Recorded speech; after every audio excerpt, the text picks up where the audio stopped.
Hello everyone, my name is TheMadScorpyon, and I wanted to move on from the recent controversies regarding Destiny and try to look forward to the future in a more positive light. And hence, the next set of videos that I'm hopefully going to be consistent in releasing and covering what remaining exotics from Destiny 1 that still haven't made the jump to Destiny 2, basically how they could make the jump at this point given new mechanics and evolution of the game, and whether or not it would actually be worth bringing back or reworking. As many of you know, some of the Destiny 1 exotics that were made were essentially reworked into perks and then introduced into a variety of other weapons, which I will cover when I go at them. But I'm essentially going to do one weapon from the primary category, one weapon from the special, and then one weapon from the heavy, all in one video. And once I run out in that category, I will essentially just dart over to just the two remaining ones, as from what I could tell, there's far more weapons in the special ammo category that haven't made the jump and probably won't, as the rest of them are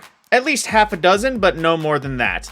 But moving on to our first topic, the Zhalo Supercell. Now, on the bat, I would probably say this would not make it to the jump to Destiny 2, honestly just because of the existence of Risk Runner. Now, that was the original thought, but with the introduction of the Red Death remake after it was reintroduced in the form of Crimson in Destiny 2's vanilla, I am starting to think that possibly the Zhalo Supercell could make a comeback.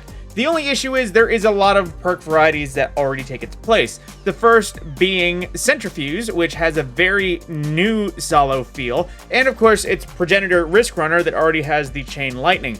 But its own perks, I feel like it could make work. Now, could it be that it has a more regular jolt as opposed to Chain Lightning? That could possibly work. It enters a mode where after it gets a few kills, it gets chain jolting capabilities, which it would be a lot easier if it had a every now and again bolt shot, because in comparison to both Risk Runner and Centrifuge, that would be different enough that it could be in its own right. If you don't know what its original perk, in addition to being arc damage, aside from just neutral kinetic damage, it actually had the bolts from the blue ability where you could chain lightning between your enemies, and after double kills, you would get a returned ammo to the magazine, and super energy from kills on top of that.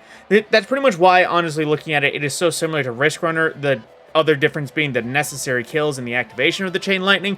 But in its own respect, the super energy would be a nice perk if it had its own version of whatever perk that I forget the name of that allows you to get more super energy on kills. But from that point as well, like I said, that is the only thing I can really think of, is you maybe get a double kill and then you have a shot or something like that, or a value, let's just say, or maybe a hierarchy of needs style charge where after you kill a few things, you can just set out or get a rapid volt shot that doesn't need a reload or anything like that, and anything that gets afflicted by that could have a reload on its own right. That way it could feel at least unique compared to Risk Runner, and hopefully have a bit more power. And in addition, it could come with some blinding that could also help it, because I know Centrifuge does have its own blinding, but at this point, Arc is a bit restricted on the available outputs, considering Zhalo is basically Chain Lightning, Volt Shot is Chain Lightning, and then Risk Runner is Chain Lightning, and Centrifuge covers both Amplify as well as Blinding. But I, again, don't think it has a good chance of coming back,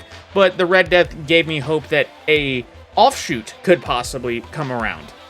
Moving on into the special weapons category, I actually had another one that I wanted to talk about in returns of blinding, the Hereafter, which was a special ammo sniper rifle that of course was Arc that came around in the Taken King times. It was one of those ones that had a lot of perks, but not many that worked, so to speak. It was a decent enough rifle, but just to list some of the perks it had basically field prep, but instead of ammo and reload, it was zoom level as well as flinch resistance. Aside from that, in the rest of it, it had a perk that only existed on it, and I feel like was almost never triggered, because if you got every single shot was a precision kill, you would get a full reload on the magazine, which I have tried. I have never got it to work except for maybe twice. We're thinking about it. But then the final bit of its perk is the Blinding Light perk, where any precision kills will actually cause a bright flash that will blind any nearby enemies. Again, we've already seen something like this with Centrifuge, as when it gets to its higher level, it has automatic blind. The Grand Overture has blinding rockets on its thing, so the idea of a blinding weapon is not far lost on Bungie. So on that same note, would it come in the way it was? I don't think it would have the crouch makes the zoom part, especially because thinking about it, this weapon had massive zoom when it was crouched, like way more than any Battlefield in Destiny needs. On the top of that, I don't think it would have the same perfectionist perk. Yes, I know in this day and age, it would probably be easy for most PC people to get every single crit kill, but then again, it's also dependent on what level of activity you're going into, because if you're in a Grandmaster, there is a good chance that even a basic rank-and-file enemy will tank a headshot from a sniper rifle. That being said, if they did something more in the lines of triple tap, or a more unique version of that, where a precision kill will have a precision kill will refund the round of the mag, but once every 5-second cooldown or something like that, I could see that working, because the idea of a perk that happens that is super powerful, but just does not trigger off of immediately, it has a slight cooldown, that is more of a viable option, I feel like, for the future, just because, again, it is a sniper rifle. If it's not damaging, it has to be an ad clear version. Think of Cloud Strike. Even though it does have good damage in its Lightning Storms is also great ad clear. So a shutdown field that would blind, not to mention a few rounds returned on that, and possibly a catalyst that provides amplify or some other unique perk, or just a pure stat buff or ammo increase. That is also an idea that could come across. But that is all I can really say for Hereafter. I don't think it has much competition other than Cloud Strike for an arc sniper rifle, although I do think it has an idea of what could, become of it.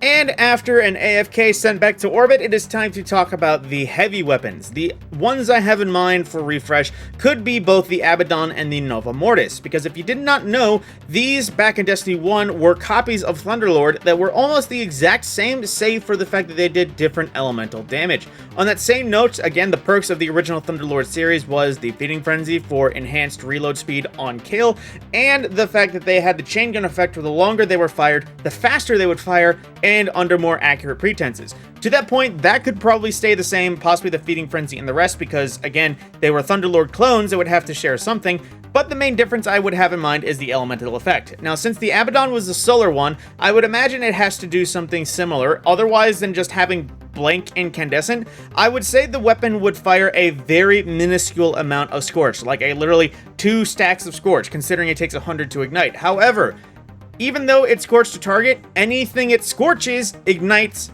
period. Any ignition from any Scorch source.